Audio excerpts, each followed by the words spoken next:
So let me carry on looking at this Star Wars 5e game that we've been playing, campaign that we've started. We're a few more weeks in. I did say to myself, I'll do one of these every week, and I really have not. But never mind. Let's carry on with this now. So the team, the crew, the players have moved on a little bit. Um, Anybody that was watching last time, I have added several new places to have visited. So the story's carried on. We've found out some more about the different characters. I think in a future week I will go through what the group have actually been doing. But for now, there's a couple of other bits I want to focus in on, mainly for me recording this, just because there are two awesome books that have really informed me doing this campaign. There's one which I've been using for a while now. I'll wave it in front of the camera. It's Mike O'Shea. It's Sly Flourish, as he's known on the web. He's done various books. They're fantastic. There's loads of good stuff out there. He does a weekly podcast, which is really informative. Talks about all things role playing. Talks about all things Dungeons and Dragons. But it's his Return of the Lazy Dungeon Master, which was a real find for me about 2-3 years ago, and if not completely revolutionised the way that I write my adventures, completely revolutionized how I approach planning my adventures. The one thing that I will say is he's got a kind of an 8-step program, which is really good. The secrets and clues, which is the one he always harps on about, is the biggest single one that I've used moving forward. I disagree with a couple of his sort of finer minutiae points on how to actually use what he's talking about. I have a tendency not to give out magical items every single game, which it seems Mike is. He'll pick magic items out each week that the players will get, or the characters will get for the player, or the players will get for the characters. And I'm not a big fan of over magicifying my Dungeons and Dragons. Obviously, in Star Wars now, that's completely moot. There are no magic items. I've got plans for Jedi items moving forward, but all of that is moot right now. But he's got 8-step program, fantastic. Really changed it, as I say, secrets and clues, and how you can move the players forward in their stories each week, or forward in the campaign story each week, absolutely without fault. The bigger book, though, that's much more informed this game, is two brothers that have written this book. I'll put links to both of these in the description for anybody who might happen to be watching at this point. But Jonah and Tristan Fischel wrote a book. They've done, again, several books. They started out doing stuff with NPCs and encounters and lots of random tables that they made into really shiny hardback books. Because I think there's paperbacks as well. But I've got 2 or 3 of theirs booting around, which again have been invaluable for, I need an NPC at a moment's notice that's really well developed, or I'll just be thumbing through thinking, what encounters can I drop in this week? So absolute fantastic books. But this one that they've done now, proactive role playing, which seems to have fundamentally changed how they role play, has fundamentally changed how I role play. And what it really does is it brings the characters that the players have made absolutely front and center, and makes their stories the stories that the DM wants to tell, rather than the DM comes up with. Normally role playing is much more reactive, and I've played that for nigh on 40 years in one form or another, and it can absolutely work. And we've tried lots of different stories, and we've tried lots of different ways of doing it, and lots of different groups as well. I hasten to add, I've not got the same group that I've been playing with for 40 years non-stop. But with that in mind, traditional role-playing games are much more reactive, and they talk about Blades in the Dark, which I'll be honest, I've got, but I've never played, or some Call of Cthulhu, where it's actually the players driving the story. And apparently Blades in the Dark is fundamental for this. The players drive the story, interact, and then it's up to the DM to say how the world reacts to their instigation of the plan, as opposed to the DM says, and the village has been attacked by orcs, go, and you solve the problem that's in front of you. And I've got to say, this has fundamentally changed how I come at this, and I've rewritten the Star Wars story to fit around the players. But what's fantastic is if you pick up what the players have done and run with it, you can still tell big stories. It doesn't have to be every week they're protecting this village and that's all we're going to keep playing. We can actually do lots of different things with it. As an example, one of my players in the current game, we're playing this current Star Wars campaign at post Jedi, so post Return of the Jedi, after Episode 6.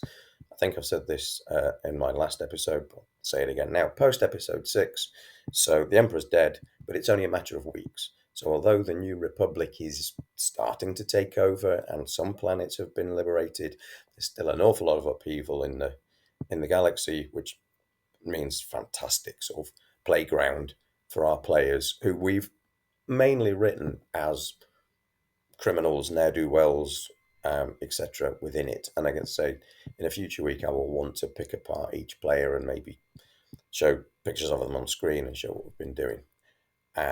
But for this right now, as I say, it's been about seeing what their characters are and shaping the story around them so that they are always front and center. But as an example, one of the players decided they want to use a force user. I think they're a sentinel.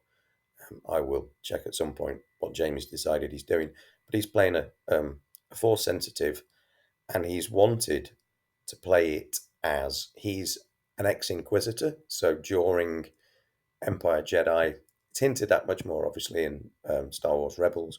But then these Inquisitors booting around, who are bad guys, red lightsabers, clearly under the control of Darth Vader, going out, taking down other Jedis, blah, blah, blah, blah. And Jamie positioned his character, that he's called Keon, as this Inquisitor. And then at the end of the war, dropped the red lightsaber, did a runner. I'm now an ex-Inquisitor. I will not let on to everybody that I am an ex-Inquisitor, but will live this life. And that's fantastic, because obviously ex-Inquisitors can't be very well liked by the Inquisitorius. So let me chase that down. Let me bring the Inquisitorius, what remains of it, into our story. At the same time, I've got somebody who wants to be an archaeologist, has positioned their player as an archaeologist. So Lyra's got their character, Siri, spelled with a Y, so that it's not quite the radio.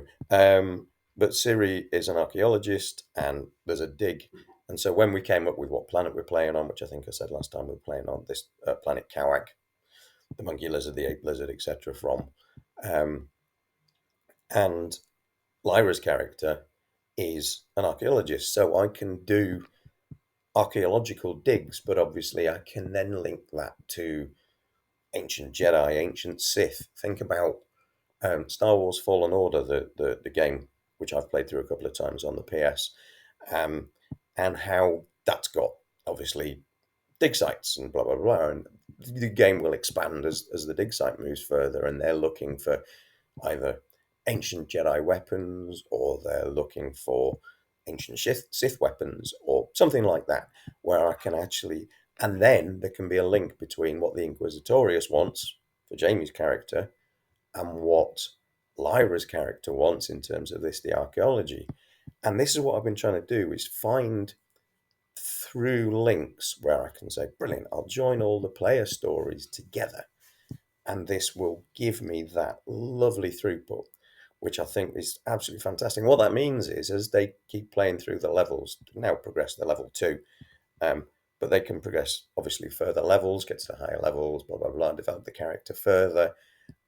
They can keep telling these stories, but at the same time, I can keep expanding the universe to go with them. So the same way you might do in D&D, and the first boss, that you meet level 2, level 3 is kind of a low level, can be a kobold boss, or a hobgoblin or something like that, where you've got sort of minions going on. I can still play that game, but at the same time, the story is absolutely front and center on what they want to do. But at the same time, they're getting to tell the stories they want to tell, because rather than just say, oh, I've been thrown into the mix. For example, Lyra's character is looking for a mum, and I've really mucked about with that. And again, I'll pick up with that in future episodes while I start to tell this. So this is where I wanted to sort of note for myself this week is proactive role playing. Absolutely fundamental book. Absolutely, probably one of the best single role playing books I've ever read. There's obviously lots of campaigns that I've run in the past that have been fantastically well written, lots of campaigns that have maybe been a little bit less well written, but I've turned them into fantastic campaigns for my players and characters. Um, but in terms of actually fundamentally defining sort of what is role playing and allowing my players to absolutely fundamentally change their mindsets to get a whole new layer of fun out of this game that we've played for years and we've loved for years.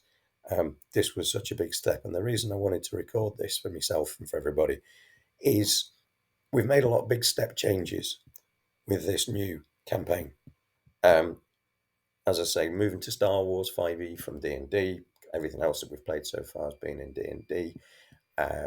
We've got using tabletop for the first time, which I've got on the background again here. I don't want to go through too much of what I've got on here, but again, I will pick up with this on a future week. So we're sort of using online materials for the first time and using tabletop. But as I say, and then the proactive role playing. And between those three, I feel we've completely changed how we play this game, and so much for the better. And what I'm going to keep doing is keep getting the feedback from my players. Now, one of the things with the proactive role playing is it gives them more homework. Very much a reactive game. Players turn up each week, and you say, "Here's the problem of the week. Go away and solve." They go away and solve it. Players win the day, or TPK on those rare occasions when they happen. But normally, players win the day, one form or another. They can throw you some curveballs. That's absolutely fine. But it's all very prescriptive. It's all very not quite train tracks because we don't like to be railroaded within the game. But most of the decisions that making are relatively small most of the time. And proactive role playing completely changes that. It does put a lot more pressure on them in terms of they've got to actually come up with goals for their characters, which they can link to their backstories, which makes them invest more in the backstories, which we certainly spent a lot of time doing this time around. Which we've maybe not done in the past, which is fantastic, which is great, making use of all the rules that are there. But they've invested in that. They've got the goals they want to aim for. And at the end of each week, I might say, right, tell me what you want to do next week, because there's nothing worse than starting a new session and saying, I've got a blank piece of paper here. I have no idea what anybody wants to do, but I can at least do a bit of planning and come up with some NPCs they might meet, some encounters they might go into, etc. But at the same time, put it to them. What do you want your characters to do? We've also got a WhatsApp group that we use to do a lot of chatting. So during the week, and especially I'll set them downtime and say, right, talk me through your downtime, roll these dice, tell me the outcomes, I'll tell you what's happened, and we can do a lot of downtime over WhatsApp as well. Which again is another big step. I think I'm up to 4 different steps that we've taken in this new campaign. Tried to shake everything up all at once. So far, it's holding together. We are only 5 sessions in now, I think. But it is holding. The other thing we did the last 2 weeks was split the party. So, oh my goodness, there's a fundamental. Now, it is a party of 7, so a 4 and a 3 actually is not split quite as much as you might worry about if you had a party of 4 and then you started splitting, because therein lies madness. But we've done this. But the WhatsApp group lets us communicate ideas, what we're going to do. But I also say, right, I need to know what you guys are going to do, so that each week we can investigate that, chase those ideas down, pick it up, run with the next one, blah, blah, blah, blah. But I can keep the proactivity ticking on in the background. There's a few ideas Jonah and Tristan Fischel, as I said already, have given, which I've not fully followed yet in terms of looking at how to plan what the factions are doing. I've got a lot of factions in play, but sort of tracking their progress and working that out. I've got it half mapped out, but they've got a really good idea for how to keep that documented, and I haven't done that for myself yet. I've got to admit, I've got more bits of paper on the go with ideas scribbled on than I like, and I've got to find a way of organising that for myself. And when I have a plan for that, I might share it with you.